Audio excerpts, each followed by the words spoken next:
Hey cowboys, neighbors, friends, thanks for joining me here at the kitchen bench for butter tarts. We're going to make some butter tarts. This is a recipe from the Parktown Motor Hotel in Saskatoon. Ones they served in the late 1970s. They're a top-notch product. Butter pastry and then a simple filling into the oven. I'll show you a few steps and yeah, butter tarts. But the first thing is to make some pastry. I'm using a food processor and I'll show you how simple it is. And then we'll take it from there. So meet me here in a minute and I'll be all set up. I think I have everything ready here to make some pastry. So food processor with the blade in and onto the kitchen scales, tare it to 0.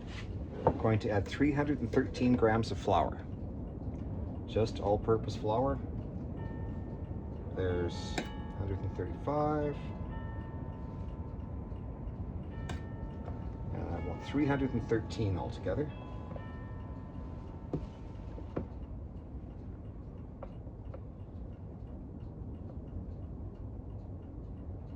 That's just a little bit too much.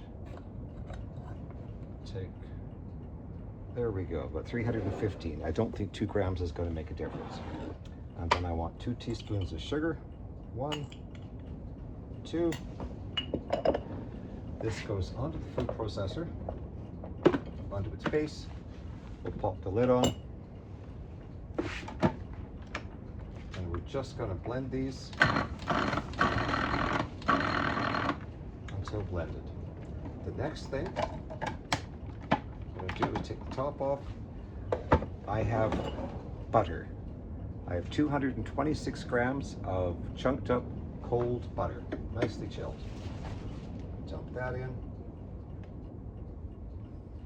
Going to process this just until that is kind of like oatmeal, pea-sized lumps.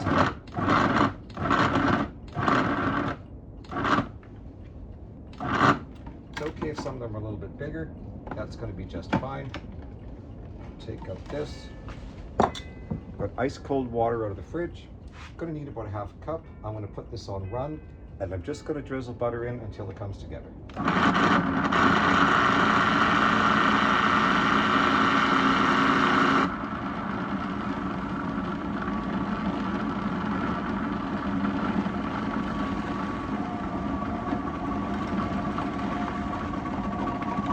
And I think that's about it. It's just coming together nicely. So get the scales out of the way. Put a little bit of flour on the bench. Tip out this pastry.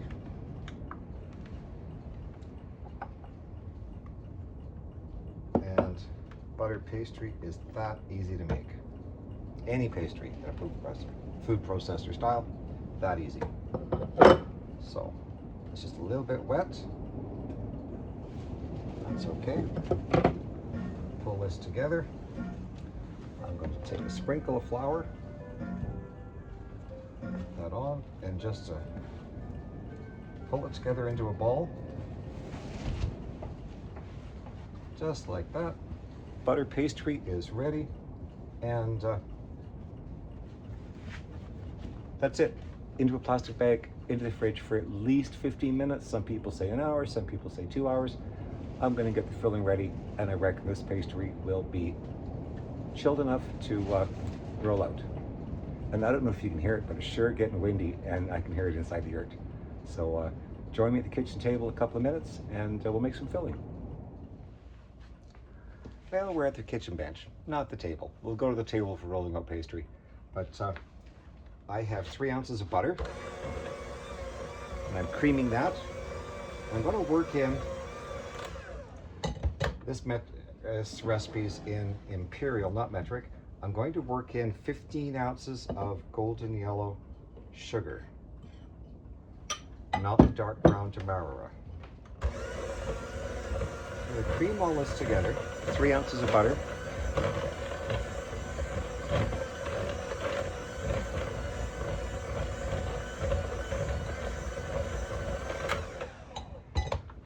And then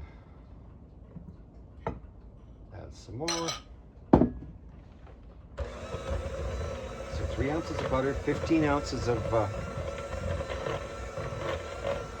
golden yellow sugar.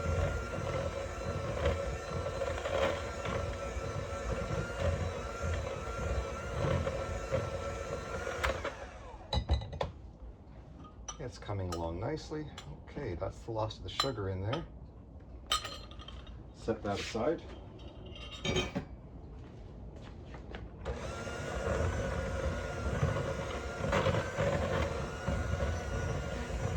So when we put these out on the dessert table at the Parktown in Saskatoon, boy did they ever go quick.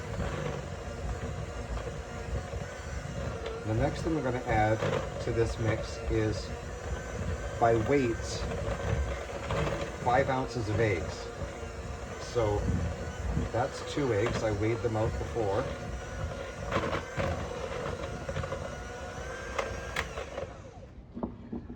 Okay, I'm going to beat in the eggs, and this should come together pretty good.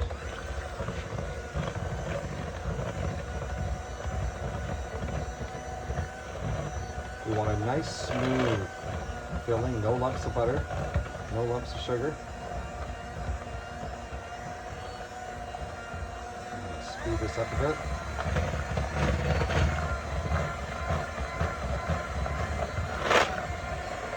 As you can see, it's coming together quite nicely.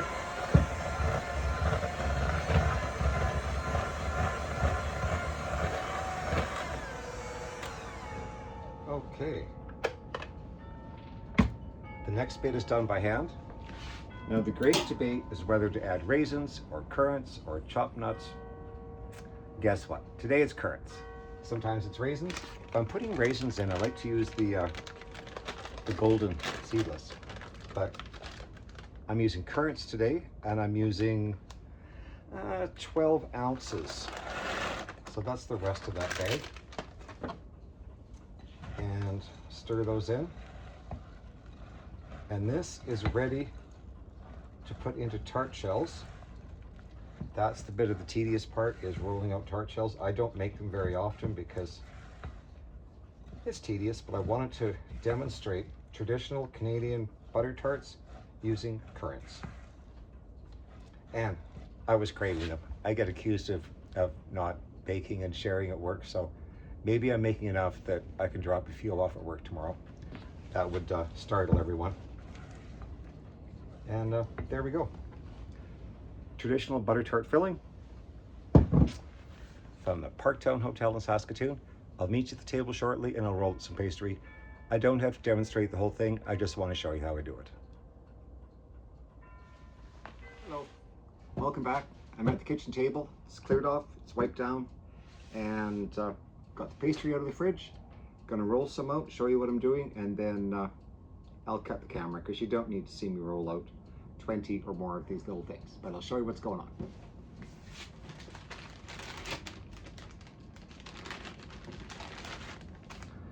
Pastry has a nice texture.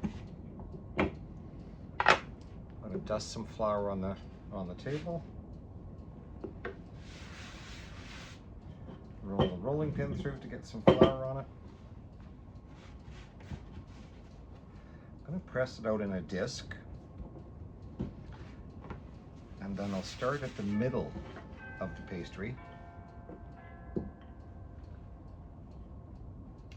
and roll out. It's a nice pastry.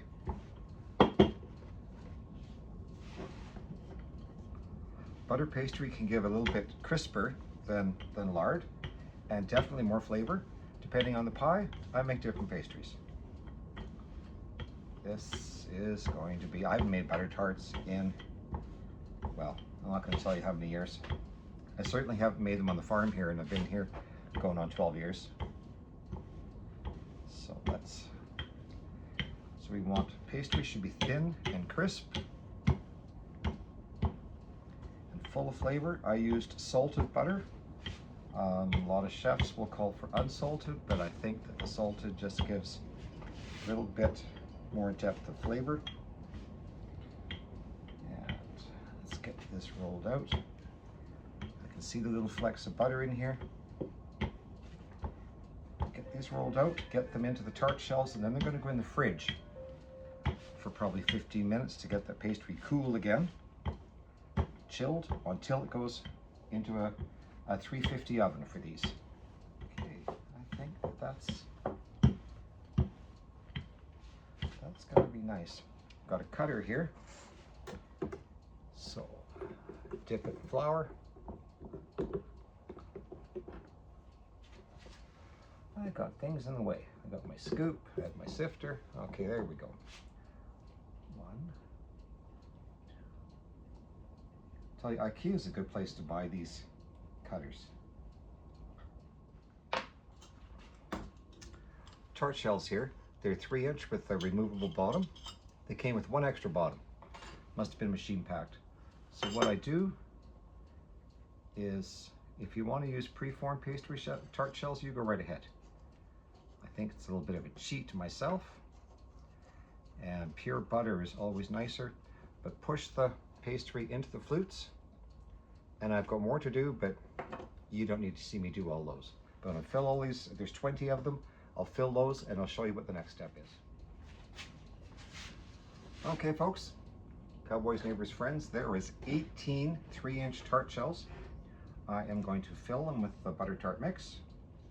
There you go. 18 current butter tarts going into the fridge. Check it out folks, 18 butter tarts ready for the oven. They're going into a 350 oven for, well, it's a bit of a mystery. I'm thinking 20 minutes. I don't know.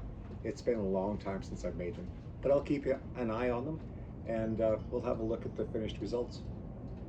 Hey folks, well, today was a learning curve. You know, I haven't made these in over 30 years, and boy, they smell good. I wondered at the 350 oven temperature that I had written down, maybe I should have baked them at 375. They took 20 minutes. I overfilled a few, so they, I know this is full disclosure, overfilled a few so they bubbled over a bit. They smell great, they look great, and most of them don't have a soggy bottom. They're fully cooked. I think a 375 oven and a little bit less filling would make them, instead of an 8 out of 10, probably make them a 9.5, but I'm happy with them. I'm going to give them a try soon. And traditional Canadian butter tarts, if you followed along this far, thank you so much. Thanks for joining me. And yeah, maybe I should have a bite of one. Yep, that's exactly what I remember, and that's exactly what I think they should be. Crisp on the bottom, buttery pastry, a rich currant filling. You can use raisins. Give them a try. Have a good day, folks. Thanks for watching.